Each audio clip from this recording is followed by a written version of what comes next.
Welcome back to Toast or Whatever. My name is Shane. And I'm Nathan. And it's been a while. It's been a hot minute or two. Where do we even start? With a glass of water. Ah, yes, cheers. Ding! I'm a little confused because Nathan started off by putting a glass of clear liquid down in front of me, and all it says on it is surprise. It's a surprise glass. Yeah, he asked to be surprised. I was like, okay, I'll try my best. So, I think I'm going to drink that a little later. You probably want it now.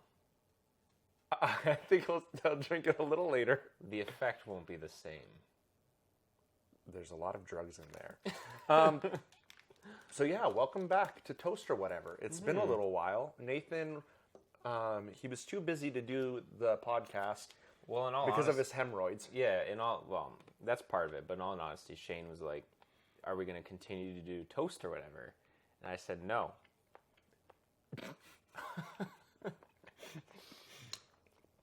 So if you're new to Toast or Whatever, this is the podcast where two friends just talk. Yeah, but about whatever. About whatever. Sometimes toast, sometimes other things. Yeah. Where have you been? Why did you leave me? So the real reason Toast or Whatever wasn't continuing was I moved to Vancouver, and I was there for about 6 months. It was hard being away from Nathan, Naturally. as you can imagine. I worked in television and film while I was out there. Are you allowed to talk about what you were in? No. Oh, no? No. Okay. No, I'm not. I had to sign a bunch of non-disclosure agreements, so I can't talk about the productions I was in or anything about them. But I had a lot of fun. I met a lot of cool and famous people, and yeah, it was wild. I hid behind a lot of things, and also didn't hide behind a lot of things. Yeah. And there may have been explosions and stuff on shows. You did a magic show? I did. That one I can talk about because that was about my show. Yeah, talk about it. Not really my show. So, You stole the show, though. oh yeah, I tried. So, I'm a magician. It's one of my favorite things ever. I love magic, both sleight of hand and black magic. No. You just got to sacrifice some orphans, and then your power That's it. increases. That's all you got to do. Okay. But so when I was out west in Vancouver, I got connected with some people that were doing a big Christmas production. It was their 52nd Christmas production through their church, actually. And they're like, I got connected with them, and they're like, oh, we're looking for a pre-show act. I was just connected by a friend of a friend, and they knew that I was into stage acting. So they're like, maybe he could help behind the scenes or just with the pre-show somehow. And I was like, I gave them a solid maybe. I was like, I don't know. The classic I'm Shane non-committal. Yeah. I'm so non-committal. I'm like, I don't know if I want to do this. I'll give you a maybe. And they're like, we were actually thinking about doing a magic show. We were investigating magician props. What are the odds that they're speaking to a magician? Like, I'm a magician. I pull out 2 decks of cards from my coat pocket, and I'm like, I'm a magician. Yeah. So just before you go any further, you had a lot of... What you did, your act, your piece of it was all you. Yes. You didn't have any director or any thumb over you being like, do this, try this. That's awesome. Free reign. So, completely free reign. I meet with them, we want a magician, and I'm like, that's kind of odd that they're looking specifically for a magician. I feel like this is weird coincidence, but again, solid maybe. Whoa, I just hit your bonsai tree. It's okay. Yoshi can take it. So, yeah, I give them a maybe, and I was originally going to fly home for Christmas a week earlier, so I'm like, I missed the last show. I can't guarantee anything about it. But then my flight just worked out to be better a week later. Yeah. So now I had no more excuses. So they're like, do you want to do the show? And I'm like, I guess I got no more excuses, so yeah, I'll do the show. You're just super honest with them. Yeah. I have no excuse, so yeah, sure. It's you're not even far off. That's almost exactly how the conversation went. I know you. I know. And so we're I don't know, 4 weeks before the actual show, and this is when we're talking. And then 3 weeks before the show, I'm sitting in their offices and I'm pitching the ideas for the tricks. And I give them like a couple little gag tricks and then a card trick. And cards are like what I deal with. So it was like, this is easy. I know how I'm going to do this. And then I pitched another trick and a bunch of other tricks. And the one that they really liked, I had no idea how I was going to do it. It was like a mind reading thing where we both end up writing the same thing on a board. And I had like a little bit of an idea of how I would do it, but not really. I was kind of hoping that they'd just be like, oh, that sounds cool, but we like this idea better. But they really liked the mind reading one, so I had to figure out how to do that. The final version of it didn't come into play until opening night. I was like, cancel everything I said before. This is how we're doing it now. And we did, and it went well. It was so cool because we did 10 shows, one show on Friday, the first Friday, and one show on the second Friday, and then 2 shows on the Saturday and Sunday, and then 2 shows on the second Saturday, Sunday. And each show had 2,000 people, and that was wild because you go out and you just see a sea of people. It's like just a sea of people. And you call people up on stage as your volunteer, and they're all excited. They're like, pick me, and you bring them up. They shake your hand, they give you their name, and they look out. Like, if you're for our audio listeners, I'm going to be looking at the camera in a second here. Maybe Nathan can describe what I do after I do it for the audio listeners. Okay. So they'd shake your hand and they'd be all excited, and they would turn to see the audience. Slowly.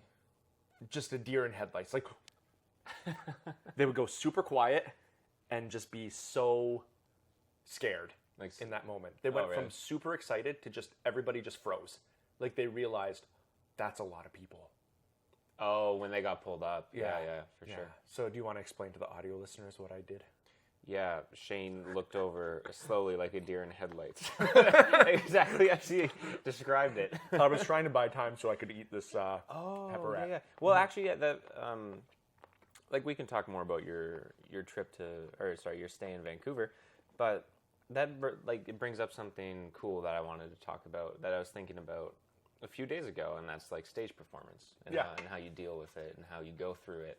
And tips and tricks if like people listening are watching, if you're like a performer or you want to perform in front of people, you know, there's things that are going to happen, but then there's things that you can very much control that for sure that like shouldn't get in the way of your performing or doing something that you love. Right. So how would you, well, like we've talked about how you've been in entertainment for a while now. Yeah. But when you perform in front of 2,000 people, when it's that many people, you can't tell how many people are out there. No, you got no idea. You're like, this is anywhere between 100 to 2 million people I'm performing. Because it looks like a sea of people, literally. Yeah, and you have no idea. Like, I mean, you know there's a lot of people, but you're not counting seats. You have no idea. There's just faces everywhere. And it blows my mind because 2,000 people is almost the population of the small town I grew up in. Yeah. The small town I grew up in had 3,000 people. So it's like, everybody from that town was so bizarre. Yeah, it's more people than where I'm from. Caught them. Yeah. Absolutely. But going along with that, like, I've done a couple live performances in my day, mostly acting stuff, but then some magic stuff as well. And it's like the weirdest feeling because people always ask, like, do you get stage fright? And no, not at all, really. But like when you're standing behind the stage waiting to go out, I get all this like weird energy. It's almost like, it's not nervousness, but it's like in that moment I forget everything. Yeah. I'm like, what do I do? Who am I? Where am I? I just lose everything. I have no idea. And then the moment that I step on the stage, it's just like I just go on autopilot. Right. And it's so much fun because I think that, and this is for you if you're interested in becoming like a live performer or anything like that, you get to a point where eventually you stop more or less caring about what people are thinking about you while you're performing, and you just go out there and have fun. And then it's at that moment that you're able to like truly enjoy the process, and it comes across better as well. So if you're like starting out and you're like nervous on stage and thinking about what people are thinking, just keep working at it and just keep having fun.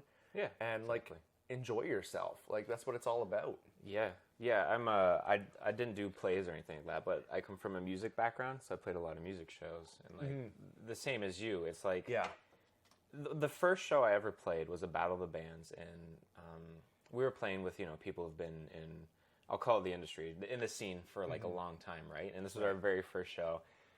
We were nervous, especially me, but we ended up getting second in it, and we won like $1,000. Wow. For music equipment, yeah. Wow.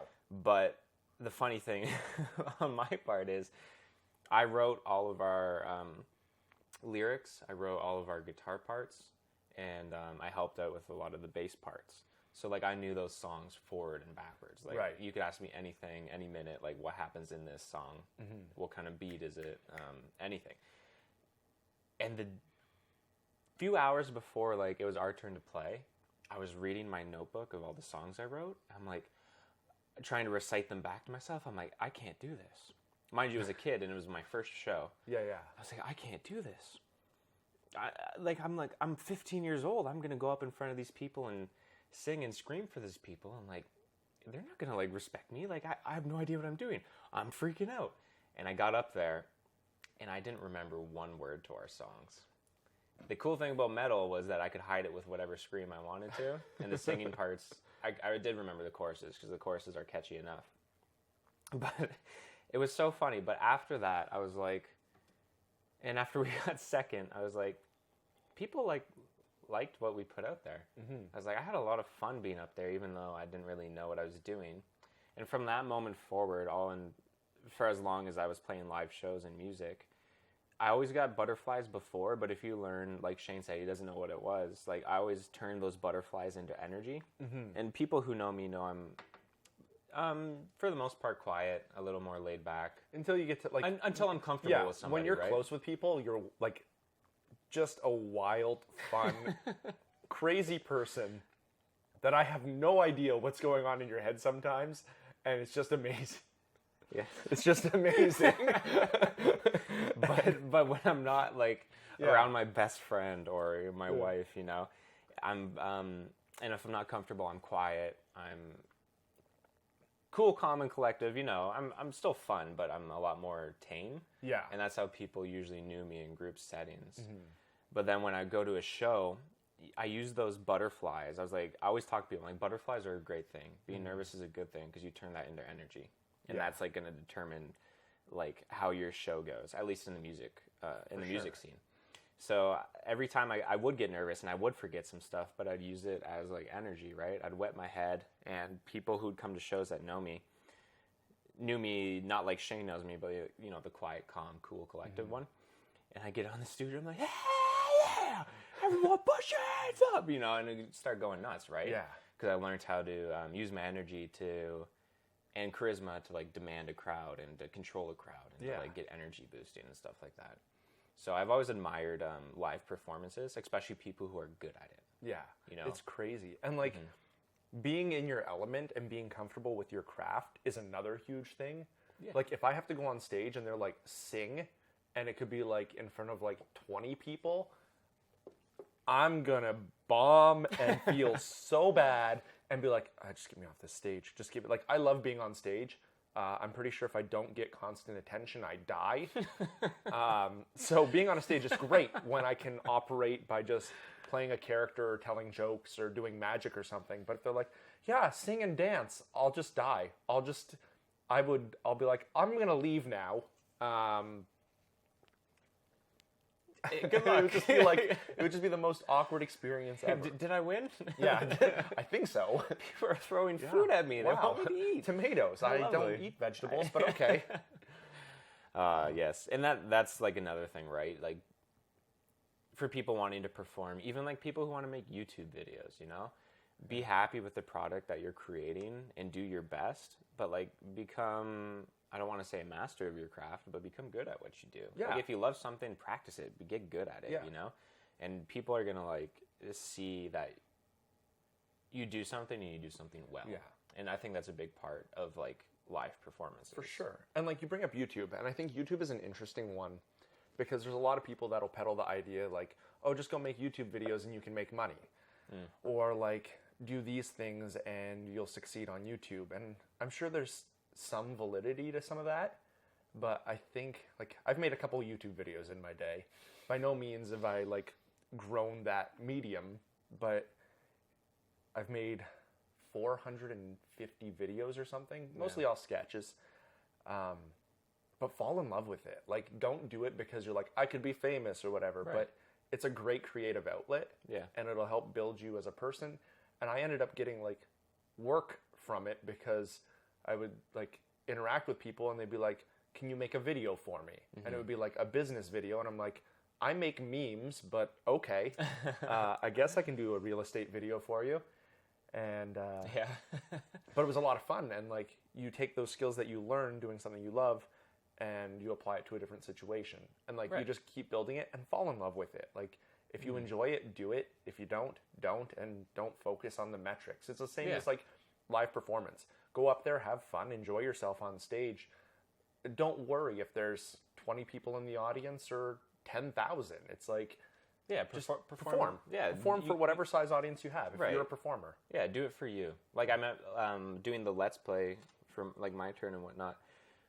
There was a certain point where I was like, I'm not enjoying this as much as I want to be, Yeah. and like, how can I change this? And by no means do we get hundreds of thousands of views, right? Like I think our best video did just over 100 or whatever. But then there was one where I was like, me and Brett were playing Apex, and I was like, oh, it'd be funny if I put in like this sad sketch at the end, like some mixing live action with like the video game. And I made this just a sad compilation of like little clips because we lost.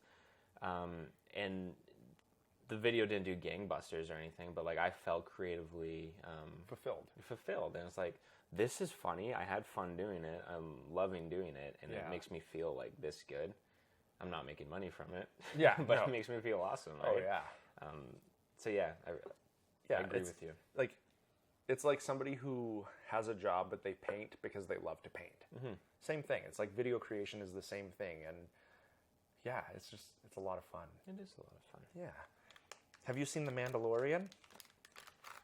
Which one? Disney Plus, Mandalorian. Yeah, I have. Yeah? What'd you think of it? Have you seen it all? Okay. We'll go without spoilers. Without spoilers? All right. Just like what you, Okay. like a loose, I keep hitting this thing. Just like a loose, like, what did you think of it without spoilers? Okay, yeah. After the first episode, I was like, all right, I see what this is. I could be in. Second and third episode roll around. I'm like, I'm sold. This is great. It doesn't have the best acting for side characters or extra cast members. And some of the episodes are just like, what are you doing? You have an 8-episode season. All of these should be heavy story driven, right? It's not like you have to fulfill 22 to 24 episodes like a CW show, right? So I was disappointed with some of the episode choices or the stories they decided to tell. But other than that, like, it's more Star Wars and it's just fun. And it's like it's a cool concept. And I think I can't wait for season 2. Yeah. Like I enjoy it, especially the last episode. Last episode was great. Last episode was Taika so good. Waititi should have directed the whole season. That would have been great. Yeah, he's awesome. Yeah, I have very similar opinions as like to you. I'm not a Star Wars fan. I saw like the originals. I enjoyed them, kind of, I guess. Yeah, and for contrast, I love Star Wars. Yeah, like I'm not a Star Wars fan. So like people were telling me, they're like, you gotta watch The Mandalorian. I'm like, not a Star Wars fan. And then I watched the first episode and I fell in love. I was like, this is so good. They do such a good job with The Mandalorian as a character. Yeah. Like you said, there's some characters that I don't know what it is, whether it was the acting or the editing or the direction on those characters or the writing or the casting.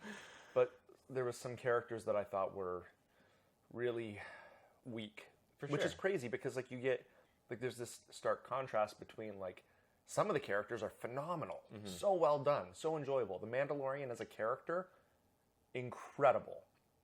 But some of the side characters, like you just can't figure out why. Right, yeah. Yeah, I heard there's also a great parody of The Mandalorian. Yeah, you guys should go check out Shane's channel. It's hilarious, this video they did. Shameless self-promotion right there. Yeah, no, I'll promote you. I don't care. Yeah. He did a Mandalorian on a budget, and it's really, really funny. And that was actually Aiden's idea. I like doing like little budget versions of things because it's just stupid and I get to put no effort in. And Aiden was like, hey, why don't we make Mandalorian on a budget? And I was like, okay. And then we made it, and it was so much fun. And it turned out well. It's Yeah, really fun. and he did the soundtrack for it. And that guy is one talented sound maker, music guy. Good at sounds, good at Yeah. music, good at things. Go check it out. I think it's time I try this mystery surprise drink. It worries me that it's Scotch tape and surprise is spelt wrong. Did you realize you spelled surprise wrong? Okay. Go ahead. Yeah. Just put it on your lip. Come on. Yes. Yummy, yeah? I wasn't expecting it to be that fizzy. Yeah, it's just sparkling water. Yeah, but like it's super fizzy. The moment it hit my, like everything just went like. Oh, I think that might have been your mustache just tickling, maybe. tickling your lip. Try it. Maybe a second splash will incur different No, outcomes. super fizzy in my mouth. Super fizzy? Okay, Yeah. all right. But almost like there's some drugs in it or something. I'm not telling. Like Pop Rocks. Ah, well, Not bad, eh? it was a surprise. Yeah. Yeah. I think we're going to take a little break right now. We'll come back. We'll take a short break after the word from our sponsor. Golly, walking up the stairs sure is difficult. I wish I had some helping apparatus or something. Whoa! Hey, Tony Morgan here. Look, I'll keep it simple because I'm addicted to cigarettes. You tired of falling down your stairs, maybe hurting your ankle when you fall? It's easy, silly. Just get yourself a sock and stop falling today. Oh, that was me who fell, and I wish I had something to stop it because I'm the one who fell down the stairs. Golly, walking up the stairs sure is easy when you have a product. You know, for 5 easy payments of 17, 519.2, you yourself can have your own socks and stop falling down the stairs today. I hope you liked our sponsors. Yeah, Feel free to sign up Yeah. through our unexistent Patreon. Yeah, Where for $57 a month, you can also get Socks. or whatever we decided it was called. the sponsor. Yes. Use promo code TOAST or whatever to get. It's just toast. Use promo code TOAST. Text it to 555 55 75555. 5 Yeah. for 1% off. Yeah, it had to be toast because they can only use 4-letter words. That's right. You're right. Yeah. So, so you're working on a project. We've been talking about YouTube stuff and like video stuff. Yeah. And you've got a project in the works that you're fairly excited about. I and do putting have a some project work in into. the works. Yeah. So my idea was, I was thinking of like what I could do with my friends that we enjoy. And like, yes, we play video games together. We love playing video games. We hang out together. It's fine or whatever. But when we play like board games, tabletop games, Always naked. D&D, usually that's, what'd you say? I said always naked. Always naked. The naked hangout. No, we don't want that. Somebody takes it for real. They're like, yeah, I know. "These guys have naked hangouts." Well, maybe we do, maybe we don't. It's not for you to know. So it's like the most fun, at least from my perspective, is that when we play when we play board games. Like I just really enjoy myself, and like most of our friends are usually having a good time with it. So I was like, how can I monetize that? No, but like so the concept is we play a board game, and then based on the outcome, make a mini movie from it. Like a mini film. Yeah. Because, one day I want to try directing, and I want to make like a little mini movie and submit it to like the festivals and see how I can do. Yeah. Because I'm not the best actor. I'm not very skilled. I can edit and stuff like that, but I'm not like the best at it. Always getting better. But I think I'm pretty good at, I guess we'll see. But like I have directed little short films that I've done for like the men's event and stuff like that. And I just really enjoy that directing side of it. I could care less if I'm like acting in it, which I do enjoy. But like something really sparks something inside of me, like when I get to direct something. You just like having full and total control. I'm a dictator. Yeah. So do you want to mention what the game is that you're doing? Yeah. Or like anything about this specific project? Yeah, so this specific project, the board game was called One Night Ultimate Werewolf. I believe that's what it's called. Where you have a bunch of people on a table and you use lies and deceit to try and make people think you're a monster, to think you're not the werewolf, to think you're certain things. It's just a game of wits. Guess who won like 3 out of the 4 games? Anthony. Me. Oh. Anthony wasn't there. He canceled on us because he sucks. Yeah. Aw. Take that if you're watching, Anthony. Yeah, so it's cool. So we played this game, and I have, like, not the main script, but the overarching story in front of me already. So I just had to write a script to it, which was a lot of fun. Yeah, what else do you want to know about it? Yeah, if there's, like, it's going to be a video, done, like, as cinematically as you can. Right. Based around the board game. Exactly. And the outcome of the board game. And I think it's like a cool idea because it's almost like adapting a game with your friends into a movie with your friends. Right. Yeah, that sounds pretty cool. Yeah, I was inspired. Yeah. By me. By yourself. No, just kidding. That's awesome. Yeah, I wanted to figure out something that stands out, that's unique. Mm-hmm. I was like, oh, this is a cool idea. These are all things I like. Yeah. And just having fun doing it. Yeah, I love that idea. Yeah, I didn't realize, I kind of realized, but I didn't realize how much work it was. Because you plan out shots in your head and you think of angles and you're like, this 15-minute movie, I have like 5 minutes written out of it and there's like 80 shots in it already. I'm like, that's a lot. Yeah. But luckily I have people to help me dumb it down or up it up, whatever. Fair enough. Yeah. So that's what I'm working on right now. Nice. That and, you're here. I'm here. We're doing stuff. Yeah. And that's like, I guess like my future goals are more or less keep producing content and making things and enjoying myself. Find a normal person job to pay the bills so that I can afford to eat and live. Yeah. And then I think what I'm going to do is like, my dream, my vision is owning my own studio and being able to create projects like this with my friends. Yeah. And just like being able to give like a place for people to use. Like I need a green screen or I need a studio to shoot something or a place to record voiceover or whatever, to give them a home for that. And also I would love to be able to like just have like almost like a little like Saturday Night Live type thing. Yeah. Where it's like you have your own setup and then you just get to pay your friends to have fun. Like why not? Yeah. Like I would love that. I think I'm also going to try to like do some videos where I get to like do a little bit more stunt work. That'd be and cool. then piece it together and make like a stunt reel and then send that out west, because like it'd be cool to be able to do some stunts like now and again. Right. Not like be permanently out there, but I would like to be like, all right, for this month, I'm going to be working on a show as a stunt actor for this show. That would be so much fun because I can fall and not get hurt. That's Or fall and get hurt, but get paid for it. yes. You're finally using your brain, Nathan. Finally using your thinker. Just gotta use my noodle Yeah. every once in a while. Yeah, it's cool because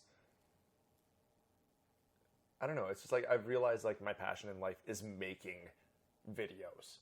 Like I've known it for a while, but I really like thoroughly enjoy it. And it's funny because I started off doing Let's Plays.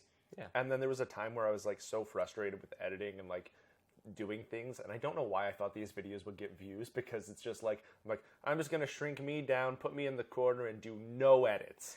And like I wouldn't even watch it the full way through. So I'm like, why would somebody else? You just scrub through it. Yeah. Your little intro, outro. Yeah, like there, bam, done. But now I like legitimately love getting to be creative and like planning shots out and like thinking like just going out there with a camera and having fun and then putting it all together. Like for the Mandalorian parody we did, I spent like 5 hours editing that, and we filmed it in like just over 2 hours. And I loved it. Like that editing went by like that because it's like a puzzle now. Yeah, you actually enjoyed it, right? As opposed to just thinking, yeah, I loved it. Yeah. I loved it. And it's that difference of thinking like, oh, what can I slap on this to make it seem enjoyable, as opposed to like, this is a piece that I want to be fun. Yeah, the difference between content and like passion projects, right? Yeah, for sure. Yeah, definitely. Definitely always want to make something that you yourself would watch. Absolutely. Yeah. Yeah. Oh, yeah. Like my turn. Like My Turn Gaming on YouTube at youtube.com. Search My Turn Gaming with Nathan Workman. There you go. Give you a little plug there. Yeah, thanks for that plug. No problem. Yeah. Yeah. What about like are you talking about your VO stuff? Yeah, because that wasn't like I didn't actually. Oh, that was just like Yeah, yeah. classes, I took some voiceover classes. Where do while you I was- stand on like VO for your future or just in general? 'Cause I know you really liked it. You were like you lit up like a Christmas tree when you like voiceover. talked about it. I love it because my background for performing isn't necessarily like film acting, which is fun and you get to play some cool characters at times. But it's a lot of like, okay, do this, 3 seconds. Okay, stop, wait, reset, 3 seconds, and it brings you out of it. I come from a stage background, so between stage acting and then like close-up magic and stuff, where you really can just get to enjoy the character and the story. And I found that voice acting was very similar. Yeah. So I took a class out there with a voice actor named Lee Tokar. He does a lot of like kids cartoons. He was Frieza in the Oceanic Dragon Ball Super dub, I'm pretty sure it was. Yeah, that's what Which you're was saying, like so cool because he gave me a critique as Frieza once. So much fun. Like I Yeah. was like, I am a child. And not only like was he Frieza, but you watched Dragon Ball as a kid. Growing up. Like I mean, Yeah. I don't think he played Frieza that From long the ago. Z series, yeah, No, but like still, it's like that's a character It has that I'm clout like, to it, right? yeah, and like it was so cool. And yeah, I did the Joker voice because at one point I was just picking generic characters and like doing them and like whatever, like watch out, there's a log coming at us or whatever, like whatever the line was, right? Like you pick a character and you just make something up. And then I was like, you know what? Forget all these sides. I'm going to find a Joker monologue and just have fun with it. And like I threw everything out the window and like I forgot that everybody else was in there and I'm like shaking things out and I'm always like moving around. And then like he's like, all right, so slate for me and then do the voice. And I'm like, hi, I'm Shane Morris reading for the Joker.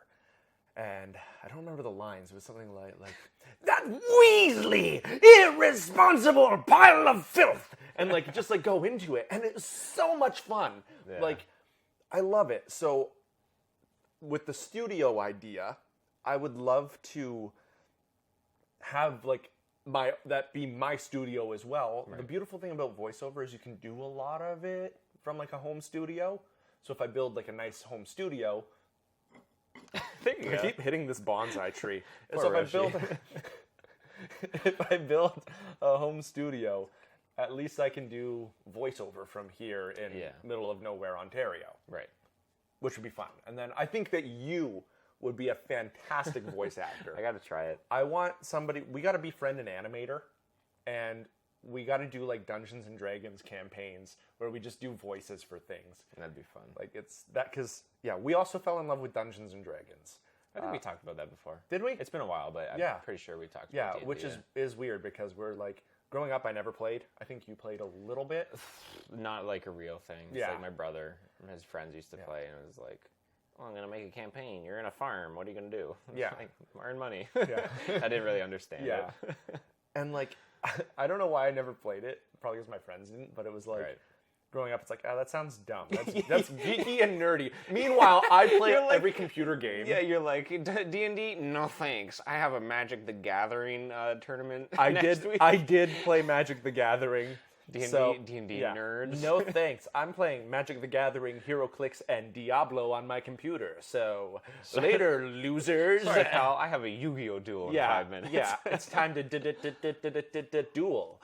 Are we still gonna do that one day? Oh, we should. We thought about doing a live stream where a charity live stream, where it's just us watching. What is it? 24 hours. It's like I think it's like 9 hours of it. It's time to and we're gonna try to survive the entire video. Yeah. For charity's sake. I also saw another one. If we do it, then the next year we should do. I think was Carl Weathers in Predator? Is that who it was? When him and Schwarzenegger see each other and they're just grabbing and they're flexing and the video's 10 hours of them just flexing in a handshake. Oh yeah.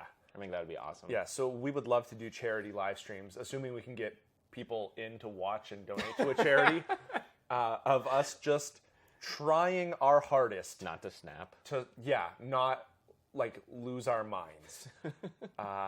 So people would probably, I'm guessing the start of the stream would be like fairly bearable. Like, hey, how's it going, guys? Welcome to the stream. You know, we're watching this, we're watching that, whatever. Give us 50 minutes before we freak out. I give myself like 5. Like, I'm gonna be breaking things. Yeah, we'll have to have props or stuff. Or something, Just things that you gotta set stuff up that I can break because stuff is gonna get broken. I'm just gonna be freaking out. Oh man. Yeah, man. 2019 is a cool year. You can stream yourself watching 10 hours of Yu-Gi-Oh! The Duel. Yeah, 2020. Did I say 2019? Yeah. That's okay, We're in 2020 we're in the future, bro. Yeah. Let the past die. Kill it if you have to.